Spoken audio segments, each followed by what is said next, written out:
आ जाओ भाई, इन बाबा को सुनते हैं जो प्रेमानंद महाराज जी के बारे में बहुत ज्यादा उल्टा सीधा बोल रहे हैं, बहुत ज्यादा भला बुरा बोल रहे हैं, बहुत ज्यादा निंदा कर रहे हैं। इनकी एक एक बात सुनते हैं और इनकी हर बात का हाथों हाथ उत्तर देते हैं। वीडियो में बहुत मजा आने वाला है, पूरी वीडियो देखना। आइए सुनते हैं।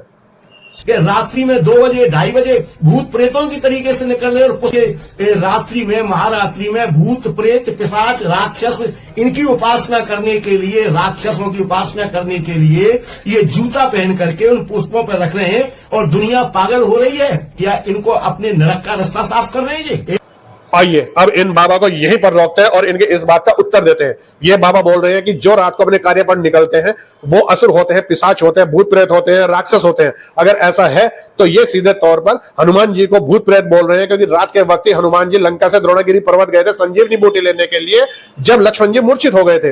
ये सीधे तौर पर वासुदेव और कृष्ण भगवान को राक्षस बोल रहे हैं, क्योंकि रात के वक्त ही वासुदेव जी कृष्ण भगवान को मथुरा से गोकुल लेकर के गए थे, जब कृष्ण भगवान का जन्म कारागृह में हुआ था। ये सीधे तौर पर उस पूरी पब्लिक को, उस पूरी भीड़ को भूत प्रेत बोल रहे हैं जो रात के वक्त सड़कों पर प्रेमानंद महाराज जी के दर्शन करने के लिए सड़क पर खड़ी होती है। अगर इतनी हिम्मत है तो उसी भीड़ के बीच में खड़े होकर के ये सब बातें बोलना, तब भीड़ खुद बता देगी कि भूत कैसे होते हैं, पिशाच कैसे होते हैं, राक्षस कैसे होते हैं। चलिए अब आगे सुनते हैं।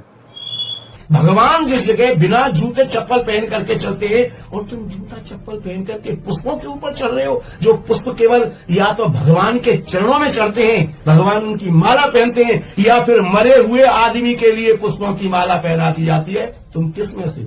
आइए एक बार फिर इन बाबा को यहीं पर रोकते हैं और इनके इस बात का उत्तर देते हैं। ये बाबा बोल रहे हैं कि फूल या फिर फूलों से बनी हुई माला या तो भगवान के ऊपर चढ़ाई जाती है या फिर मृत व्यक्ति के ऊपर चढ़ाई जाती है। तो मैं इनसे यह पूछना चाहता हूं कि हमारे देश के जो माननीय नेतागण है या फिर हमारे देश के जो प्रतिष्ठित व्यक्ति है, उनके ऊपर भी फूलों की वर्षा की जाती है, उनका भी माल्यार्पण किया जाता है। तो तुम्हारे हिसाब से क्या वे भगवान है या फिर तुम्हारे हिसाब से क्या वे सब मरे हुए हैं? इस बात का क्या उत्तर है आपके पास में, वो उत्तर दीजिएगा। आइए अब आगे सुनते हैं। महात्यागी हो तो इतने भवन किसके लिए बन रहे हैं? महात्यागी हो तो 1-1 करोड़ रुपए के डोनेशन किसके लिए ले रहे हो? अगर महात्यागी हो तो BMW में, फॉर्च्यूनर गाड़ी में बैठने में तुम्हें शर्म, लिहाज, लज्जा नहीं आती? अब बाबा जी यहीं रुक जाओ और इस बात का भी उत्तर लेकर के जाओ।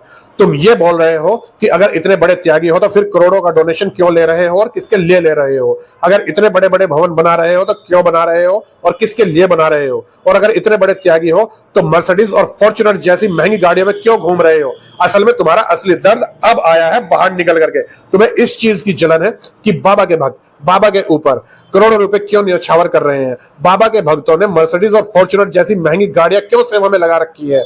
उन्हें पहचानो तो सही, तुम्हारे अंदर उन्हें पहचानने की सामर्थ्य नहीं है, क्योंकि तुम्हारे दिमाग में ईर्ष्या का राक्षस बैठा हुआ है। उस राक्षस को निकालो और फिर उन्हें पहचानो। जो इतने बड़े बड़े साधु संत, इतने पहुंचे हुए ऋषि मुनि उनके दरबार में माथा टेक रहे हैं, क्या वे कोई छोटी मोटी चीज है?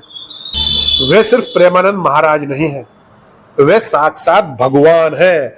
अगर उनकी बराबरी करना चाहते हो तो पहले अपनी दोनों किडनियों को डोनेट करो और फिर बोल करके दिखाओ। प्रेमानंद महाराज जी जितना बोलना तो दूर की बात है, जितना तुम अभी बोल रहे हो ना, इतना भी नहीं बोल पाओगे। और अगर मेरी वाणी से या फिर मेरे किसी भी शब्द से आपको आघात पहुंचा है तो दोनों हाथ जोड़ करके क्षमा प्रार्थी हूं मैं, लेकिन प्रेमानंद जी के बारे में सुनना मेरे बस से बाहर है भाई। ये सभी के लिए है।